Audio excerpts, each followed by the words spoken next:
सिमरत भी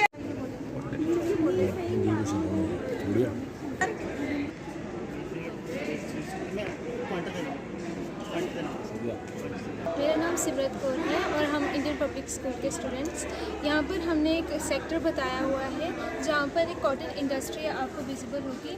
यहाँ पर हमने बीटी कॉटन लगाया है ये बताने के लिए कि हम कॉटन को ग्रो कर सकते हैं without the use of insecticides and pesticides. इसकी वजह से कंटामिनेटेड वाटर की क्वांटिटी कम हो जाएगी। सेकंड थिंग कि जैसे कि लोग सिगरेट्स का यूज़ करते हैं और उसकी सिगरेट बट्स को वो थ्रो कर देते हैं, रखते हैं बायोडिग्रेड होने के लिए। इसलिए हमने उन सिगरेट बट्स का यूज़ करके एक अपरेटस बनाया है जो चिमनीज़ के ऊपर लगाया जाएगा, जिसकी वजह से ये सभी पोल्यूटेंट्स को एब्जॉर्ब करेगा और एयर को प्यूरीफाई करके बाहर भेजेगा। थर्ड थिंग, हमारे पास एक विलेज का सेटअप आता है। यहाँ पर हमने अर्थ हाउसेस बनाए हुए हैं। जैसे कि आजकल के लोग एसी का बहुत ज़्यादा यूज़ करते हैं, CFCs वहाँ से रिलीज़ होते हैं, जिसकी वजह से ग्लोबल वार्मिंग बढ़ रही है। तो ये जो अर्थ हाउसेस है ये अंडरग्राउंड है, जिसकी वजह से ये गर्मियों में अंदर से ठंडे रहेंगे और सर्दियों में अंदर से गर्म रहेंगे। उसके बाद हमने बताया है कि जैसे यहाँ पर जो कॉटन है हमारा इंडिया सेकंड आता है वर्ल्ड पे कॉटन की कंजप्शन के लिए, और हर 1 kg कॉटन के लिए हम 10,000 लीटर्स ऑफ वाटर का यूज़ करते हैं। उस वाटर को हम फिर से यूज़ कर रहे हैं इस हाइड्रो पावर प्लांट में, जिसकी वजह से इलेक्ट्रिसिटी जनरेट होगी। जैसे कि हम देख रहे हैं यहाँ पर इलेक्ट्रिसिटी जनरेट हो रही है, जिसकी वजह से ये इंडस्ट्री भी सस्टेनेबल हो जाएगी और ये विलेज भी। साथ साथ जब ये हाइड्रो पावर प्लांट से ये वाटर आएगा, इसका हम यूज़ कर सकते हैं यहाँ पे कॉटन इंडस्ट्री को सपोर्ट करने के लिए। मतलब यहाँ पे इरिगेशन की फैसिलिटीज़ हो जाएंगे as well as in the village. हमारा ये प्रोजेक्ट जो है कॉन्सलेशन में फर्स्ट आया है and thank you very much. मेरा नाम मोहम्मद ताहिर अवान है और मैं IPS में बायोलॉजी फैकल्टी हूँ।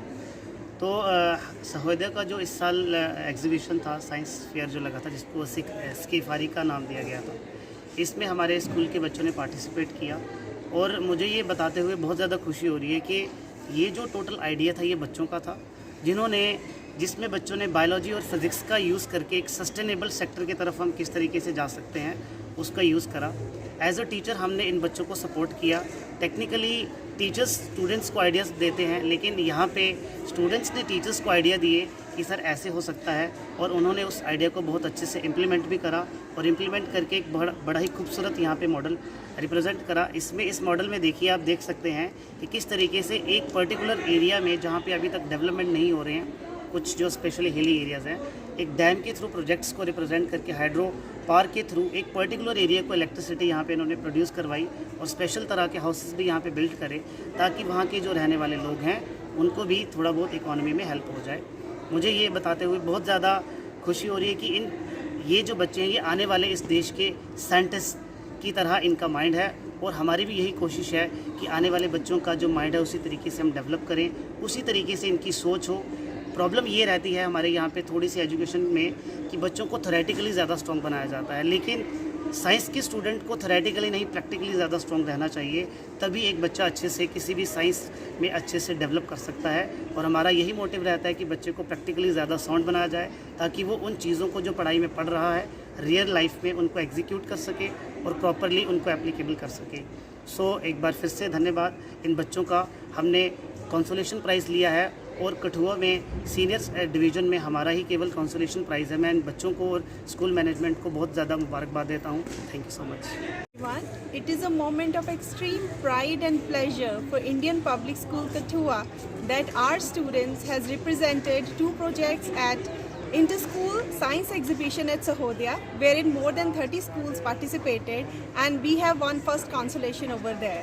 तो हमारे इंडियन पब्लिक स्कूल में मेन फोकस जो रहता है बुक स्टडी के अलावा हम उनको प्रैक्टिकली नॉलेज प्रोवाइड करते हैं। हमने इनको बहुत अच्छी साइंस लैब्स प्रोवाइड की हुई हैं, जहां regular scientific experiments and experiential learning, जिसमें सिर्फ बुक्स की क्रैमिंग नहीं होती, लर्निंग बाय डूइंग होती है। तो इस चीज़ का बेस्ट रिवार्ड जो हमें मिला है कि हमारे स्टूडेंट्स काफ़ी इनोवेटिव आइडियाज़ को लेके आए, साइंस की बेसिक अंडरस्टैंडिंग को समझते हुए बहुत ही अच्छे इन्होंने प्रोजेक्ट्स बनाए हैं सस्टेनेबल डेवलपमेंट के ऊपर, जिसमें न्यू इंडिया, नए डेवलप्ड इंडिया में किस तरह के प्रोजेक्ट्स होने चाहिए कि इंडिया तरक्की की तरफ बढ़ता ही जाए और साइंस पोल्यूशन को कम करने में और इस सस्टेनेबल डेवलपमेंट में इंडिया को आगे ले जाने के लिए कैसे हेल्प करेगी। ये हमारे स्टूडेंट्स के ही इनोवेटिव आइडियाज़ थे जिनको टीचर्स का प्रॉपर सपोर्ट रहता है, कंसेप्चुअल नॉलेज बिल्कुल क्लियर रहती है। तो उनके आइडियाज़ को सपोर्ट करते हुए मेरी बेस्ट फैकल्टी, मेरी साइंस की टीम जो कि one of the best team है, IIT ग्रेजुएट टीचर्स हमने रखे हुए हैं। तो इतने अच्छे मॉडल्स उन्होंने बनाए हैं कि जम्मू में 30 से ज़्यादा स्कूल्स में से हमें फर्स्ट कंसोलेशन प्राइज़ मिला। मैम जिस तरीके से देखिए जी, बच्चे तो इनका माइंड बहुत फर्टाइल होता है, इनकी लर्निंग कैपेसिटी बहुत ज़्यादा होती है। तो हमें सिर्फ इनको प्रॉपर्ली चैनलाइज करना होता है, हमें इनको सिर्फ एक अच्छा प्लेटफॉर्म देना होता है, एक अच्छी गाइडेंस देनी होती है। तो इसमें मेरे स्कूल में हमारी गाइडेंस में हमारी चेयरपर्सन मिसेस अनु डोगरा जी, वो भी हमें काफ़ी सपोर्ट करती हैं और हम बच्चे को कॉम्पिटेंसी बेस्ड एजुकेशन देते हैं जिसमें इनका अपना पोटेंशियल हम बढ़ाते हैं, क्योंकि इन्हीं में से कल के साइंटिस्ट बनेंगे, यही कोई नई खोजें करेंगे, यही देश को आगे लेके जाएंगे, यही देश का फ्यूचर है।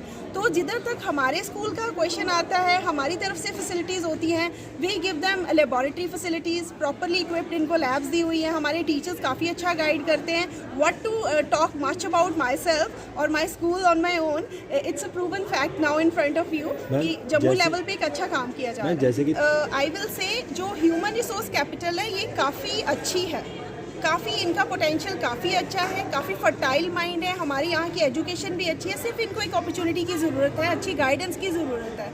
जो रिसोर्सेज हम बाहर से मंगवा रहे हैं, इंडिया बाहर से मंगवा रहा है, चाहे वो आर्म एम्यूनिशंस है, चाहे आइडियाज़ हैं, चाहे टेक्नोलॉजी है, वो सारी हमारे इंडिया में बड़े अच्छे लेवल तक हम खुद तैयार कर सकते हैं अगर इनको एजुकेशन का बेसिक डेवलपमेंट का, इंटेलेक्ट डेवलपमेंट का एक अच्छा प्लेटफॉर्म दिया जाए। तो हमारे इंडिया के बच्चे कहीं कम नहीं हैं, इनको बाहर भेजने से रोक के यही अच्छी फैसिलिटीज़ अगर दी जाएँ तो ये अपने देश का ही नाम आगे तक लेके जाएंगे, अपने देश की डेवलपमेंट ही आगे तक लेके जाएंगे। Thank you.